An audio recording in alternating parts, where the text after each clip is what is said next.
Hey, welcome back. Yeah, check out this cool water bottle that they gave us. So, it's PlayStation themed, but it's even further PlayStation themed. Look at that. Pretty cool. Which part? What was the first PlayStation theme that you showed? That. Okay. Yeah, this is pretty cool. I just like the fact... it's very nice quality. And I just like when you hit the button, how the lid just kind of goes, whoop! Yeah, it's nice. It really aerates the water, too. If you notice that. Like, it comes out of it really easily. Oh, yeah. Some water bottles, you have to kind of struggle with it, but no, this comes out great. Yeah, you can lock It's got a little lock here. Yeah. It's kind of a nice water bottle, to be honest with you. Nice little thing. Nice work. I appreciate it. So, let's talk about Battle for the Stones. Which also happened this past weekend, of course. First day of it was the same day as the Last Chance Quals, as we had mentioned previously, for Street Fighter.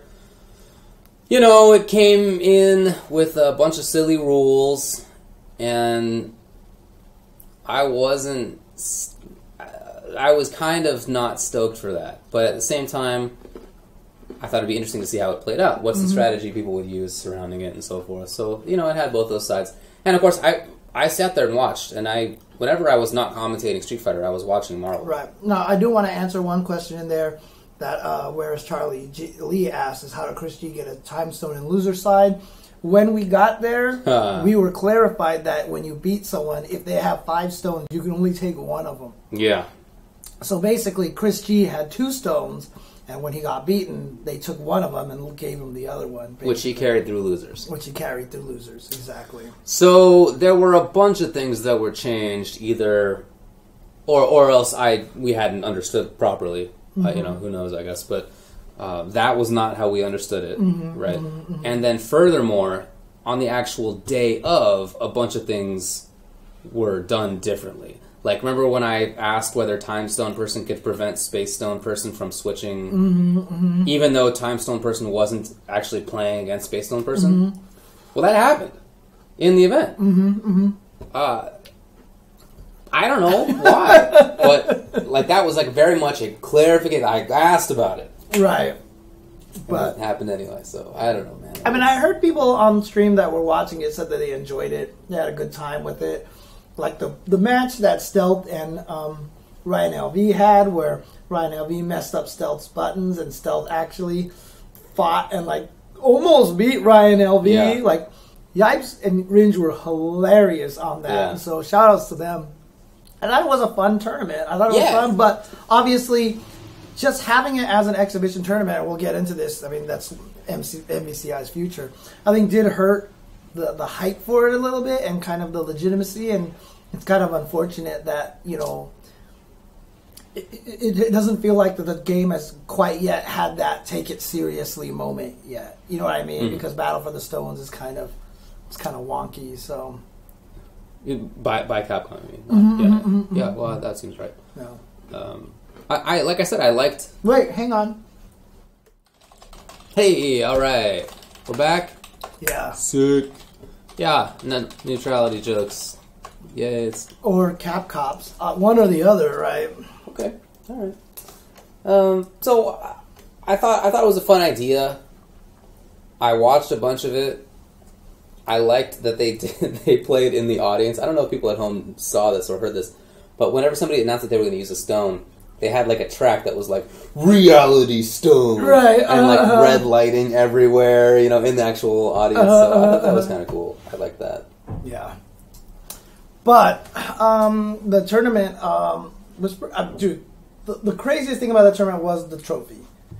That trophy, the Thanos Gauntlet, which I heard cost a pretty penny to make, like was ridiculous. Yes, that thing was so amazing. Beautiful, so beautiful. Oh my god! You see, like Cloud 805 actually put out a video where he's like wearing it, like yeah, and like he was asking the Avengers if he could try to get the stars to sign it or something like that. That'd be so sick. He had a really high-rated post on Reddit about it too. Oh really? Yeah, it was very cool.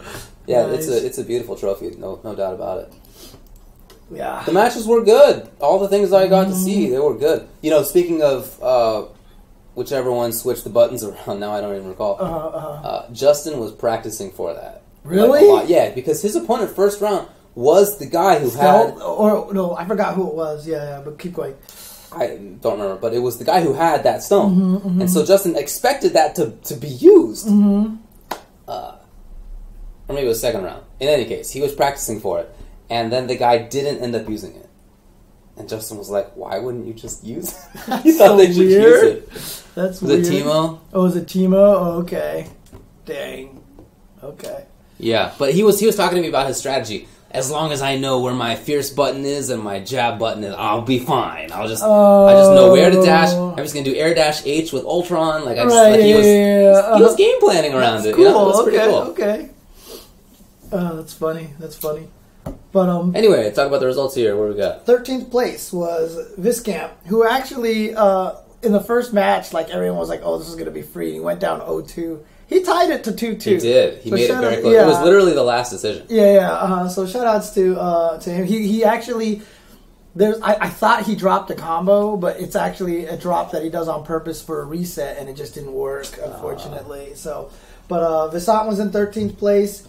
Kane Blue River was there. Brian Casagano, as well as Aliun. So they were all tied for 13th place. Tied for 9th was Splice F-Champ. F-Champ did not do very well in this tournament at all. Teemo, Kazunoko, and Sactap.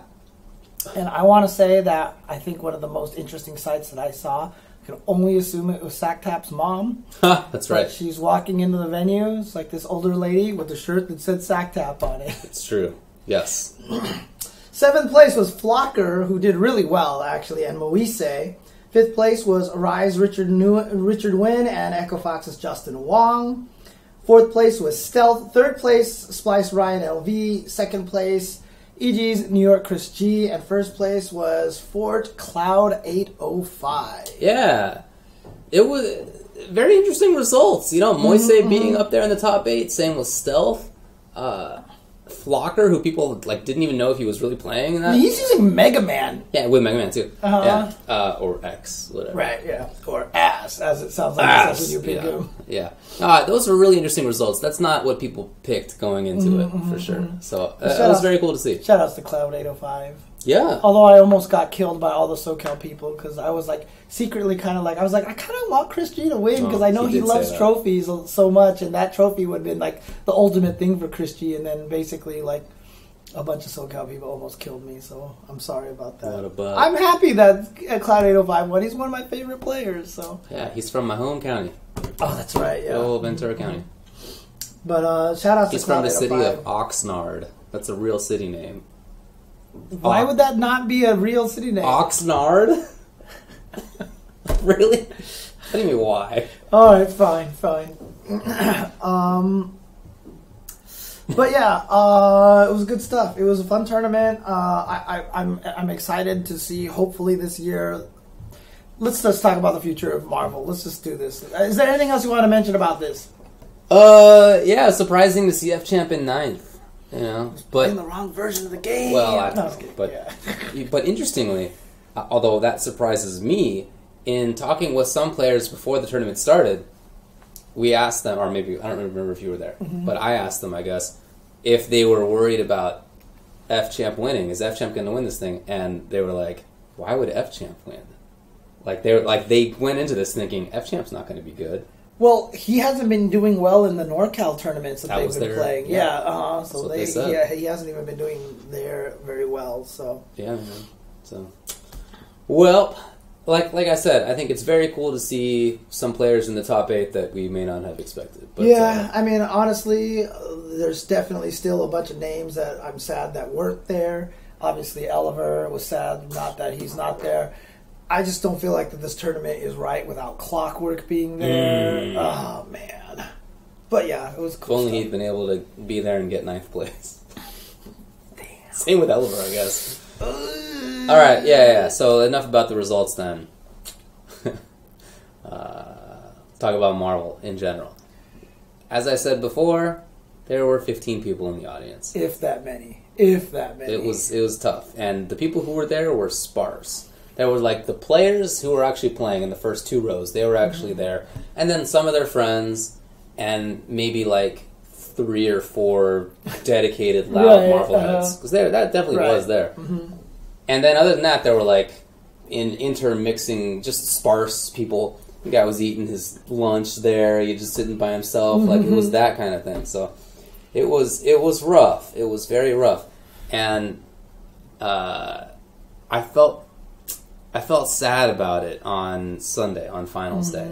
Felt like Marvel was treated like how Street Fighter was treated at ESL Brooklyn Beatdown year one. Oh, yeah. Where it was not really why anybody was there. Right. 10 people cared about it. Well, Let's just show the grand finals. Yeah, but don't forget, even in year 2, all the Street Fighter talent got kicked out of the talent room. So. That's true. It was pretty dumb.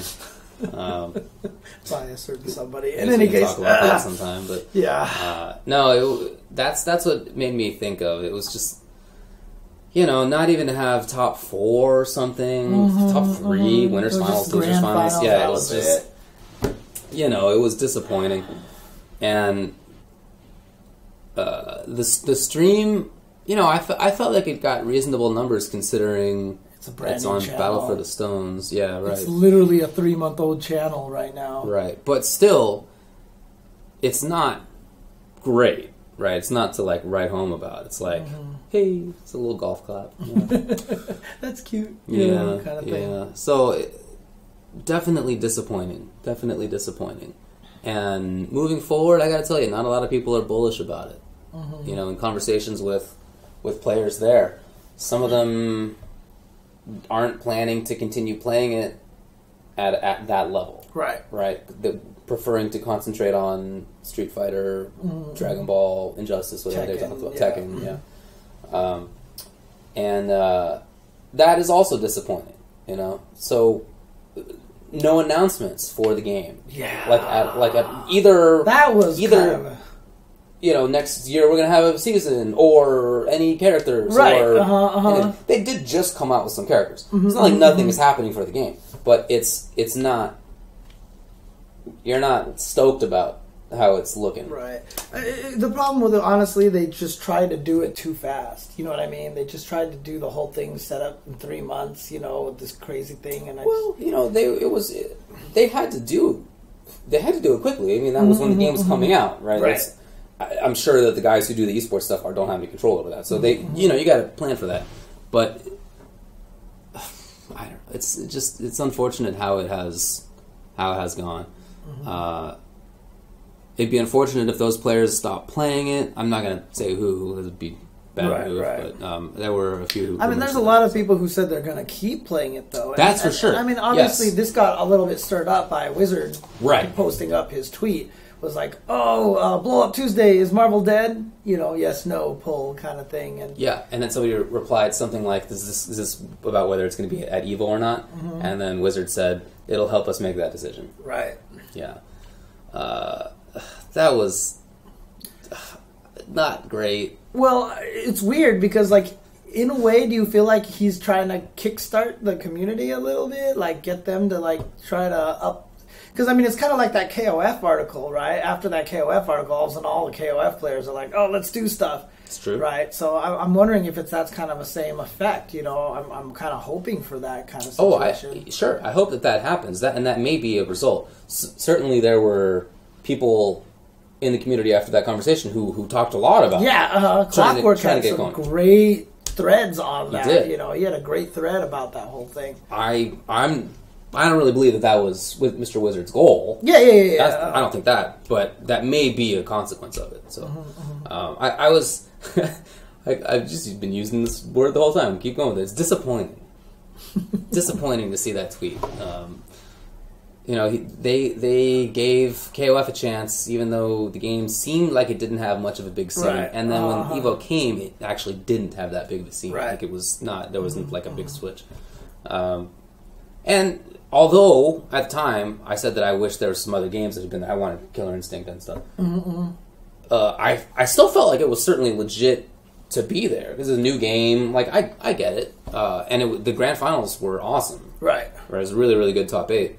But they gave it a chance, and I would like to see them do the same with Marvel. Pokken was there. Yeah. Nobody knew whether Pokken would have a scene or not. Ended up having one, right? But nobody knew at the time.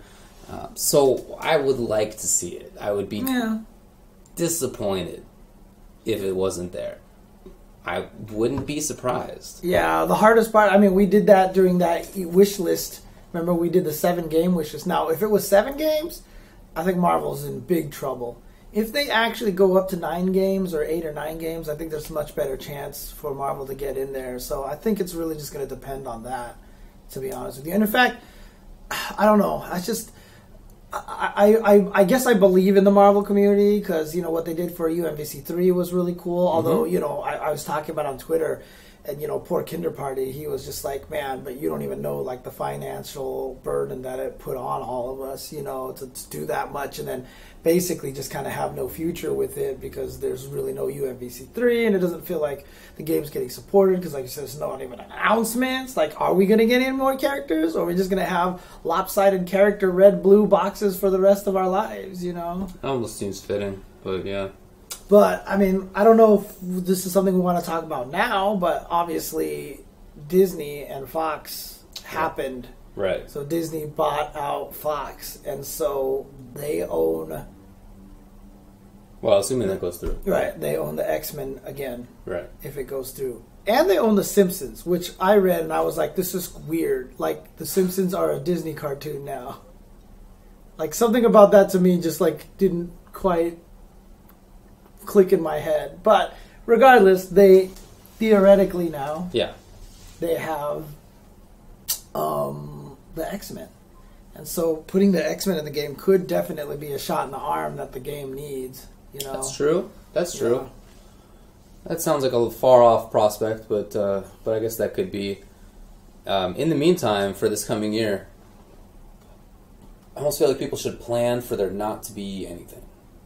Plan for there not to be a pro tour or whatever. Well, and then if it comes, cool. But like to plan for that and to have the thoughts of like, we're gonna run this like we run Guilty Gear, and it's just it's us. We're the community. We're doing it ourselves. We don't need like some long pro tours. Just show up to the monthlies, show up to the weeklies, show up to the majors, and like go into it thinking that that's how it's gonna be. Because I feel like that's better than the opposite of thinking that there's going to be a pro tour and sort of putting your hopes on that, and then if it doesn't appear, now you're really disappointed, and you don't want to do stuff anymore. That's honestly, I feel like if they did a curly circuit again, for example, this year, right? Like I feel like that would be easier and more exciting to run because you just don't have to deal with Marvel that way.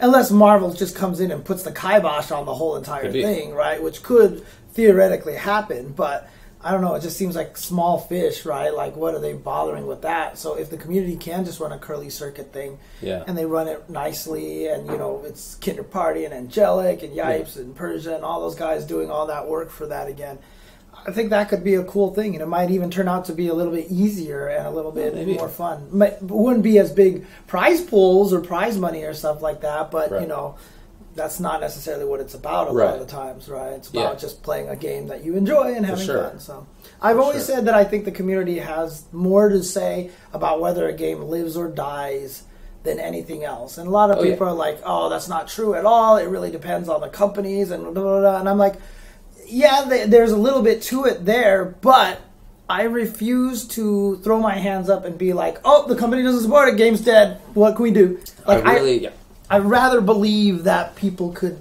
save it and do something cool than to just think, oh, no support, game is dead. So I'm with you. I really don't want a passive community. I would think that would super suck. Yes. If it was just the community just thought, well, hey, the developer or publisher's got to do all the things. Just give it to us. We shouldn't do stuff. It's not about us having to do anything. It's just they should do it. It's your game. But that's so different from how the history of the FGC has been, and I think that's really valuable history. I would not want to see that go away, that mindset of that we are the game, basically. The community is the game. Developer, publisher, they can be involved, that's fine, I guess, but like that's not what it's about. I mean, I don't want to see that go by. Someone actually said, like, there's not much history of a game succeeding without developer support or community hyping up a game. And I was like, dude, Third Strike wasn't even at EVO 2002, right? They were the ones that got that in there. And then Melee is like the perfect example, right? Melee is like one of the biggest games at tournaments, and it still has no support. And it's been doing that this whole entire time, largely due to documentaries and getting themselves back into Evo and stuff like that. Well, that's the start of it, right? But at this point, it's got some momentum. So exactly. So anyway, I'm not super optimistic about the future for Marvel Infinite. If I had like some client who was like, "Hey, should I play? I can play one video game professionally. What should it be?" Not Marvel, but for the rest of the community, I do think that it can still be a strong community game. Think about every week at NLBC. Thousands of people are there to watch Marvel. It's still the game that they show every week. They show a little bit of other games too, but it's mostly Marvel. And I'm definitely one of those people watching. Right. I watch that for sure. So there's something there. It's not nothing, but I'm not terribly optimistic about how it's going to go. We'll see what happens. We'll see if Capcom announces anything. Like, they didn't even announce a Pro Tour next year. Like, there was literally nothing they announced. And so it's just really suspect. But again, like I said, it feels like maybe they'd be better off without having to worry about Marvel breathing down their necks and stuff like that. Again, I like the game. I think it's fun. The patch just came out. New characters have been added. I think there's going to be some cool things going on there. I need to get back into the game. Hey, did you see... oh man, now who was it? Somebody was posting sick tech for your team. Hawkeye Black Panther? Yeah. Really? Yes. I didn't see that. It was Filthy Rich. Really? He was doing the same one? Yes. He was showing like 8K combos with those dudes. He like sick setups, mix-ups. Did he steal my team? I don't know how he came onto that team, but I'm telling you, he's showing some stuff for it. I should have talked to him. I saw him at Capcom Cup. I should have asked him. That man is a really good tech monster. Oh, he's one of the best, dude. He's one of the best. Always has been. Yeah. So. Okay. Filthy Rich, man. Anything else you wanted to say about MvCI's future or anything like that? Well, I hope people keep playing the game. Have you tried out the new characters yet? Oh, we talked about that last week. We talked about that, didn't we? Yeah, we did. Yeah. I mean, I still play it. Like, the only fighting game that I played since the end of Capcom Cup, which was like 3 days ago, it's not forever, is Marvel. Oh, okay. Just because I had not been playing Marvel, I had only been playing Street Fighter to prepare for Capcom Cup. But I missed playing Marvel Infinite, so I've been playing it in the last few days. Okay. Cool. I really hope other people do too.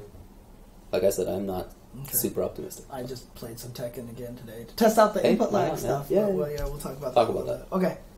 Cool. I do play on PC, and it took a little while to find a match. It's true.